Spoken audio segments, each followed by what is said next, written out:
하나님 내 인생의 주체자라는 지하의 말씀 오늘 함께 듣도록 하겠습니다. 우리 목사님들과 선교사님들 가운데 예수 그리스도를 제대로 만나신 분들도 계시지만 예수 그리스도를 생명으로 참으로 만나지 못한 채로 목회 활동을 하시고 또 선교 활동을 하시는 분들이 분명히 계십니다. 그분들은 자칫 눈먼 맹인이 될 수 있고 성도들을 복음의 길로, 바른 구원의 길로 제시하고 인도해야 되는데 오도하는 그러한 사람들이 충분히 될 수 있는 그러한 부분을 예수님께서도 말씀을 하셨죠. 내 이름을 가지고 선지자 노릇을 하지만 그를 분별해야 된다고 말씀하셨어요. 목회자라고 다 같은 목회자 아니고 선교사라고 다 같은 선교사 아니죠. 우리가 믿고 따르는 그 목회자를 검증해야 된다. 그래서 거짓 선지자들을 삼가라. 이렇게 말씀을 예수님께서 하셨습니다. 그들을 어떻게 분별을 하느냐? 바로 열매로 그들을 알 것이다. 라고 말씀을 하셨죠. 그래서 저는 참 목회자 혹은 참 인도자, 참 성도, 참 그리스도인이 과연 누구일까?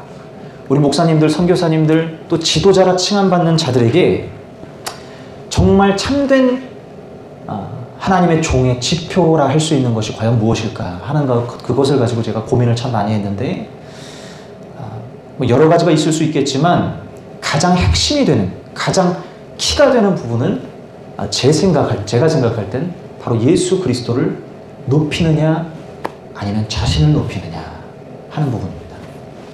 많은 목회자분들이 의외로 자기 자신의 공로를 높일 때가 많습니다. 내가 이 정도 했기 때문에 나는 이만큼의 대우를 받을 필요가 있어. 나는 이만큼의 어떤 입지를 굳혀갈 그러한 권리가 있어. 존경을 받을 권리가 있고 존중받을 권리가 있다고 스스로 생각하고 또 표현하죠. 그러나 예수님을 생명 다해 만난 사람, 정말 참 신앙생활을 하시는 그런 목회자 선교사님들의 입에서는 그와 같은 말이 나오질 않아요. 주님이 하셨습니다. 예수님의 공로이십니다.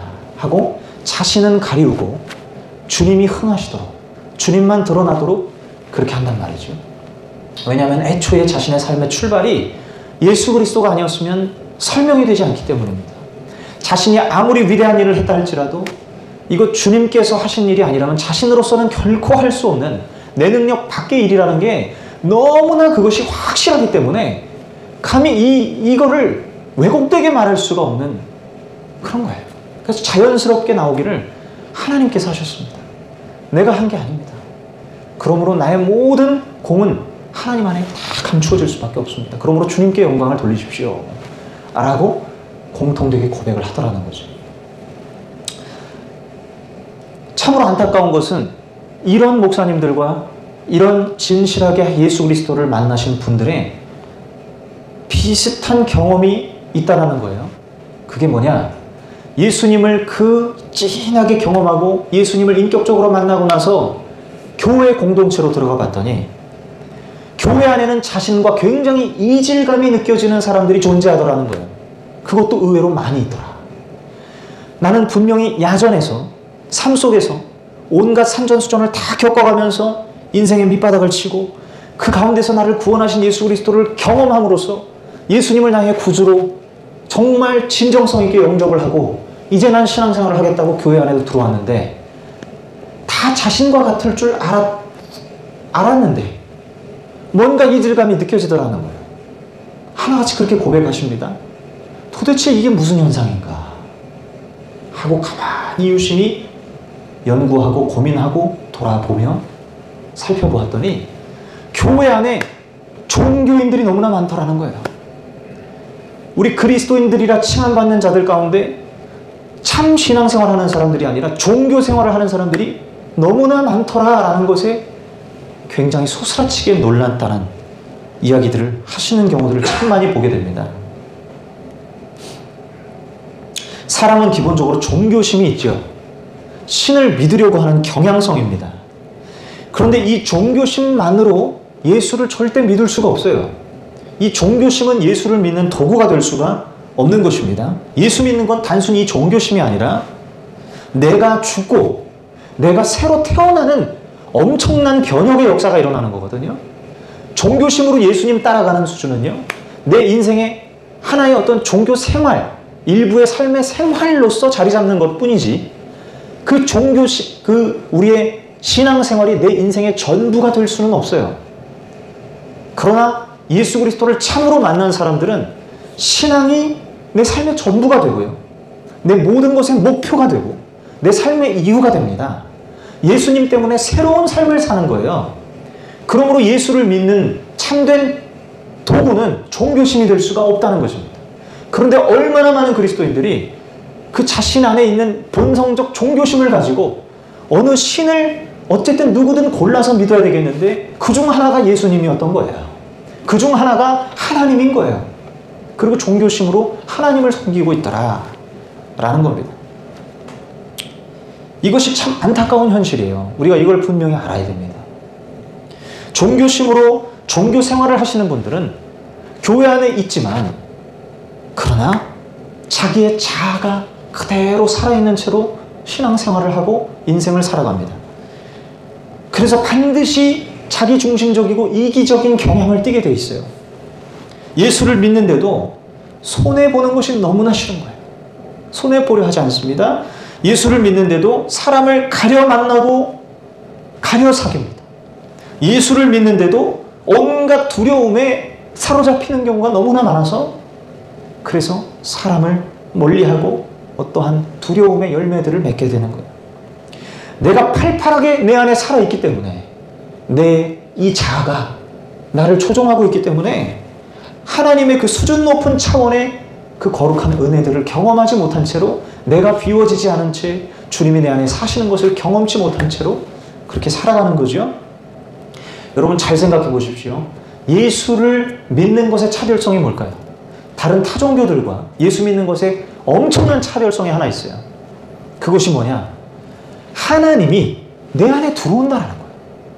이게 상상이 날 수 있는 일이겠어요? 성령이 우리 안에 오신다 그러잖아요. 예수의 영이 내 안에 임한다 그러잖아요. 도대체 어느 종교가 하나님이라는 신이 내 안에 들어온다고 말할 수가 있겠습니까? 이런 말을 하는 사람들은 사이비들이나 그렇게 말을 해요. 그래서 하나님의 영이 내 안에 들어왔다 그러면서 막 자기가 선지자 역할을 하려고 그래요.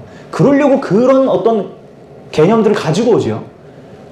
모든 성도들 안에 하나님의 영이 깃든다라는 얘기를 하는 종교는 기독교 외에는 없어요.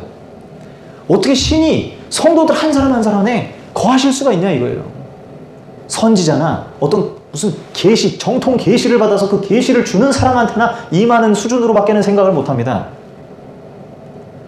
그런데 성경을 보니 예수 믿는 사람들 안에 하나님의 영이 거한다는 거예요. 이게 놀라운 역사인 거예요. 이런 일이 어떻게 가능하냐? 신이 어떻게 모든 믿는 신도들 안에 다 들어온다냐? 그러므로 이게 뭘 말하는 거냐면 이 예수 그리스도라고 하는 이 신적 존재가 내 삶을 대신 이끌어간다는 거예요. 삶을 이끌어 가신다는 거예요. 이게 가능하다는 거예요. 신앙 안에서. 이 우리 기독교 그리스도 교회의 신앙 안에서는 그것이 가능해진다. 그러므로 내 인생의 주체자가 누굽니까? 내가 아니라 주님이 되셔야 된다. 이걸 말할 수 있는 것이 유일한 참 신앙이다 이거예요. 그런데 우리 기독교는 그것을 가르친다는 거예요. 그것을 성경은 말하고 있다는 거죠. 코로나가 터졌지요. 교회는 이 일에 대해서 잘 대처를 못했습니다. 그래서 여러분 너무나 안타깝게 우리는 그리스도인이라고 말하기 참 부끄러운 시대 속에 살게 되었습니다. 이미지는 바닥이 됐어요. 참 너무 안타까운 일이에요. 저는 근데 이것이 전부 우리 안에 예수를 생명으로 만나지 못한 채 종교심으로 신앙생활하는 것의 결과라고 생각해요. 우리 안에 이 이기심과 자기중심성이 결국에는 이 사회적 이미지를 전부 다 실추하게 만들고 하나님의 영광을 다 땅에 떨어뜨리게 되는 결과로 이어졌어요. 종교심으로 신앙생활하니 우리가 다 이렇게 돼버리고 말았어요. 우리가 이것에서 탈피하기 위해서는 우리는 반드시 참신앙으로 거듭나야 하고 진정한 신앙을 가져야 하는 것입니다. 제가 생각하건대 하나님은 지금 이 전염병이 도는 상황을 통해서 한 가지 일을 하고 계시는데 종교생활하는 종교인들과 예수를 참으로 만난 참신앙인들을 분명하게 구분짓고 계시다는 생각이 듭니다. 종교 생활하는 자들은 전염병이 무조건 악조건이에요. 그러나 참 신앙을 가진 사람들은 내 신앙이 더욱더 독립적으로 서고 내 신앙이 단단하게 되어지는 절호의 기회로 만들어줍니다. 사람은 자기 안에 잘못된 것들이 드러나지 않으면 잘 몰라요. 내가 어디가 잘못된. 그런데 여러분 모든 상황이 다 좋게 갖추어졌을 땐 뭐가 문제인지를 모른단 말이에요. 그런데 위기가 찾아오고 어려움이 찾아오고 고난이 찾아왔을 때 기독교 신앙은 그때 빛을 발했단 말이에요. 왜 일반 종교들은 위기가 찾아올 때 그 종교를 다 버려요? 이슬람 같은 극단주의적인 종교들이나 목숨을 버립니다. 그런데 그들이 목숨을 버리는 이유는 신에 대한 충성이 아니라 자기의 가족들을 살리기 위해서 죽는 거예요. 결국엔 다 자기중심성과 이기심이에요. 신이 그렇게 약속을 해주니까 기꺼이 내 인생을 던져버리는 거예요. 다시 말하면 우리 가족 살리기 위해서. 그렇게 해야 죄가 사함 받는다고 하니. 그러니까 테러범들이 되는 거 아닙니까? 그런데 예수 믿는 자들만 희한하게 주님에 대한 충성심을 가지고 목숨을 버린단 말이죠. 고난이 찾아올 때 빛을 발하는 신앙, 이게 진짜 살아있는 신앙이에요. 전염병이 온 이 고난의 상황에서, 이 정말 극한의 어려움의 상황에서 빛을 발하지 못한다면 우리가 이것으로 인해서 완전히 와르르 무너지는 신앙으로 전락해버린다면 우리는 참 신앙이 아닌 거예요. 종교 생활하고 있었던 거예요. 위기가 올수록 더 예수를 붙잡게 되고 더 예수 그리스도를 의지하게 되는 것이 참 신앙의 특징이기 때문입니다. 여러분 종교 생활과 참 신앙 생활하는 분들의 차이를 제가 한마디로 정리를 하자면, 표현을 한다면, 자, 한번 따라해 주면 감사하겠습니다. 내 인생의 주체자가 주님이 되었는가? 바로 이 부분이죠. 자, 내가 주체자면 신앙생활은 내 인생의 일부분이 될 뿐이에요. 그러나 주님이 주체자가 되시면 신앙생활은 내 인생의 모든 부분에 다 관여해요. 삶의 전부가 되어버립니다. 이게 예수를 믿는 것과 안 믿는 것의 차이란 말이에요. 종교생활하는 사람은 위기의 상황에 그때만 하나님을 열렬히 찾아요. 왜? 위기 상황에는 이것도 해보고 저것도 해보고 안 되니까 그때서야 하나님을 찾는 거예요. 이게 종교생활하는 사람들의 특징이에요. 도우미가 필요한 거예요. 도우미. 내 인생의 도움. 여전히 내가 주체자가 되어서 이끌어 가는데 내 힘으로는 안 되니까 그때 하나님의 도움을 받으려고 하는 거예요. 이게 종교생활이에요. 주체자가 주님이라면 어려울 때만 주님을 찾는 게 절대 아니겠죠. 말씀을 볼 때도 위로가 되는 그런 말씀만 찾는 경우들이 많습니다. 나를 이렇게 뭔가 불편하게 하거나 나를 이렇게 뭔가 지적하는 것 같거나 나를 질책하는 것 같은 그런 말씀, 이걸 너무 꺼려하는 거예요. 왜 그래요? 주체자가 주님이 아니니까 그런 거예요. 내 인생을 끌어가시는 주체자가 하나님이라고 한다면 나에 대해서 안 좋은 부분들을 성경이 말씀하시거나 혹은 말씀이 나를 그런 부분들을 지적해 오신다 할지라도 내가 그걸 마음을 닫지 않는단 말이에요. 근데 너무나 많은 종교생활 하시는 분들은 교회 안에서 들려지는 말씀 혹은 성경이 자신이 볼 때 내게 위로가 되는 말씀들만 취하려고 하는 경향이 있어요. 우리 안에 그런 성향이 있다면 우린 종교생활하고 있는지도 모르는 거예요.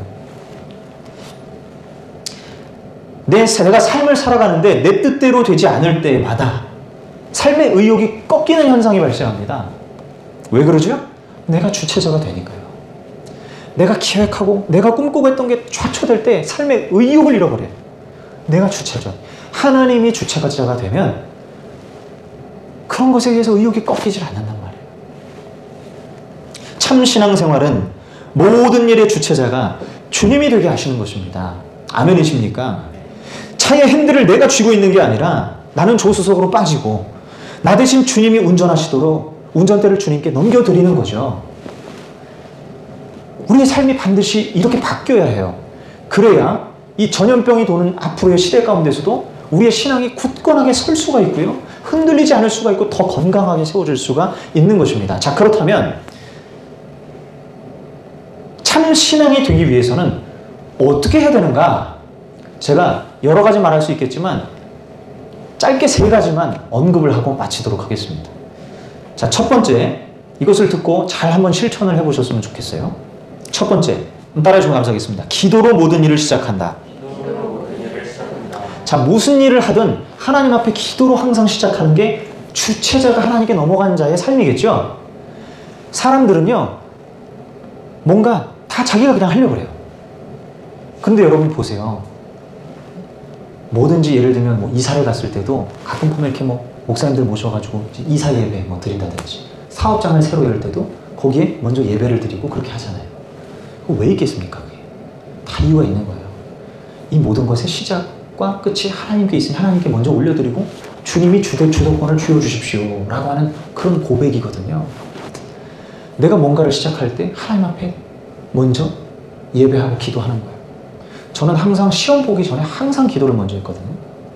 그래서 항상 시간적으로 손해보더라도 항상 1분 이상은 기도를 하고 그러고 시험을 봤었어요. 정말 하나님이 놀랍게 일하시는 것을 많이 경험했습니다. 아브라함이 우리 믿음의 선조잖아요. 그가 삶을 살아갈 때 하나님께서 인도하실 때마다 장소를 옮기게 됩니다. 새 장소 갈 때마다 했던 게 뭐예요? 제단을 쌓았던 일이에요. 하나님 앞에 예배드렸던 일입니다. 이곳에서의 삶을 주님께 올려드립니다 하고 아브라함, 이삭, 야곱, 요셉이 그것을 그대로 이어받았어요. 이게 굉장히 신앙에 있어서 중요한 습관이고 중요한 우리의 행위가 된다는 거죠. 주님이 주체자가 되시도록 하는 그러한 부분인 것입니다. 그러므로 우리가 뭔가를 하기에 앞서서 항상 기도하고 하나님 앞에 예배하는 게 절대적으로 필요해요. 주님께 넘겨드리는 거죠. 자, 그리고 두 번째 한번 따라해 주면 감사하겠습니다. 어려운 일이 찾아왔을 때 스스로의 능력으로 해결하기보다 하나님을 먼저 의지한다. 예. 여러분, 아사왕이 정말 잘 그 통치를 하다가 아사왕 39년째 됐을 때 성경이 아사왕의 잘못된 부분을 콕 하고 집어내는 게 있어요. 그게 뭐냐? 발병이 났는데 무슨 병인지 모르겠어요. 발에 심각한 병이 돋았는데 아사가 그때 하나님을 의지하기보다 의사들을 찾더라 이렇게 나와 있습니다. 자, 의술을 통해서 낫게 하려고 하는 건 지극히 상식적이죠. 잘못된 거 아니잖아요. 그런데 아사가 하나님을 의지하지 않고 찾지 않았더라라는 걸 성경이 지적합니다. 뭘 말하는 거예요? 뭔가 문제가 터졌을 때 하나님을 먼저 찾아야 된다. 그런데 우리는요, 내가 그냥 해결해 버리려고 해요. 그리고 안 되면 그때 돼서 하나님을 찾잖아요. 이게 종교생활 하는 거라니까요. 무슨 뭐가 생기면 그때 그냥 무조건 하나님을 찾는 게 돼야 돼요. 그런데 내 힘으로 안 될 때 그때서야 하나님을 의지한다면 하나님이 주체자가 아니라 하나님은 내 인생에 마지막 도우미 밖에는 안 되는 거예요. 그게 어떻게 참신앙이라고 할 수 있겠습니까? 한 왕은 이집트를 의지하지 말아야 하는데 전쟁이 터지기 전에 하나님을 찾아야 되는 그 왕이 이집트를 찾는 거예요. 그래서 에집트 왕과 결연을 맺고 에집트 왕의 도움을 요청합니다. 선지자가 와서 지적합니다. 왜 그랬냐? 하나님의 능력이 없으시냐? 그것을 무섭게 질책하죠. 그러므로 우리는 어려운 일이 찾아왔을 때 스스로의 능력으로 해결하거나 혹은 자신의 지인이나 자신의 어떤 다른 수환들을 통해서 해결하는 것이 아니라 하나님을 먼저 찾아야 한다는 것을 반드시 여러분 기억하시고 실천하셨으면 좋겠어요. 내 인생의 주체자가 주님이 되시도록. 그리고 마지막 세 번째, 따라해 주시면 감사하겠습니다. 일이 잘 됐을 때 하나님께 감사드린다. 네. 우리는 일이 잘 풀릴 때 하나님께 감사하는 것을 되게 건너뛰는 경우가 많습니다. 먼저는 뭔가 일을 시작할 때 하나님 앞에 기도를 안 했기 때문이에요. 예배를 드리지 않고 주님께 이 모든 주권을 넘기지 않으니 일이 잘 되었어도 감사를 드리지를 못해요. 예수님께 나왔던 나병 환자들 간절히 예수님의 은혜를 간구하면서 저 좀 낫게 해주십시오라고 긍휼을 베풀어달라고 고했을 때 예수님께서 너희들의 병이 나았으니 한번 너희들의 모습을 한번 보아라 하고 집으로 돌아가라, 제사장의 몸을 보여라 라고 했을 때 돌아가면서 보니 자신들의 나병이 나아 있는 것을 확인한 채 나머지 9명은 전부 다 기뻐 뛰며 아이고야 드디어 내 몸이 자유함을 얻었구나 하고 이제 자신의 자유를 만끽하기 위해서 다 삶의 현장으로 돌아가는 반면에 한 사마리아인만 예수님께 돌아와서 감사했다 그러죠. 그 은혜에 대해서 감사할 때 예수님께서 비로소 말씀하시기를 내 영혼이 구원을 받았느니라 라고 엄청난 선언을 하세요. 자, 일이 잘 풀렸을 때 내가 바라는 대로 되었을 때 예수님께 감사하는 것, 이것이 얼마나 귀한 일인지를 예수님께서 말씀해 주신 거죠. 네. 우리가 먼저 하나님 앞에 기도를 올려드리면 마땅히 하나님 앞에 해야 하는 행동이 하나님께 감사해야 되는 거예요. 그래서 감사를 표현하는 것입니다. 주님 감사합니다. 이것이 바로 주님이 주체자가 되게 하는 길이에요. 그런데 우리는 이 세 가지를 너무나 소홀히 하는 경우들이 많아요. 그래서는 주님이 우리의 주체자가 되실 수도 없고 우리가 이 위기의 때에 더욱더 빛이 나는 신앙이 될 수가 없는 것입니다. 제가 최근 들어서 계속 전하는 말씀들에 여러분 그 공통 분모, 어떤 그 전제가 있다는 걸 아실 겁니다. 계속해서 하나님께서 제게 주시는 감동과 또 하나님께서 우리 성도님들에게 주시는 말씀은 더 하나님 앞에 나를 드리자. 더 하나님 앞에 내 마음을 드리고 내 영혼을 드리고 그렇게 될 때 하나님의 나라를 내가 경험하고 놀라운 능력을 체험한다. 천국을 살아내게 된다. 오늘 말씀 또한 내 인생의 주체자가 누구가 되어야 되겠느냐? 주님이 되셔야 된다. 우리의 신앙의 사활은 여기에 걸려 있거든요. 모든 것은 여기에 달려 있거든요. 이게 안 된 채로 다른 것들을 꿈꿀 수가 없어요. 그러므로 이 기초가 단단하게 세워져야 우리 2021년 한 해 앞으로의 모든 우리의 삶이 은혜의 대로가 열려지겠죠. 너무나 중요한 부분이 당근이라 그러잖아요. 너무나 지당한 말씀이에요. 그러므로 오늘 여러분 기억하십시오. 첫 번째, 기도로 모든 일을 시작한다. 그리고 두 번째, 어려운 일 찾아왔을 때 스스로의 능력으로 해결하지 말고 하나님을 먼저 찾는다. 그리고 세 번째, 일이 잘 됐을 때는 하나님께 항상 감사드린다. 여러분 이것을 꼭 실천하는 우리의 한 주가 되었으면 좋겠고 앞으로의 삶이 되었으면 좋겠습니다. 자, 기도하고 오늘 예배를 마치도록 하겠습니다.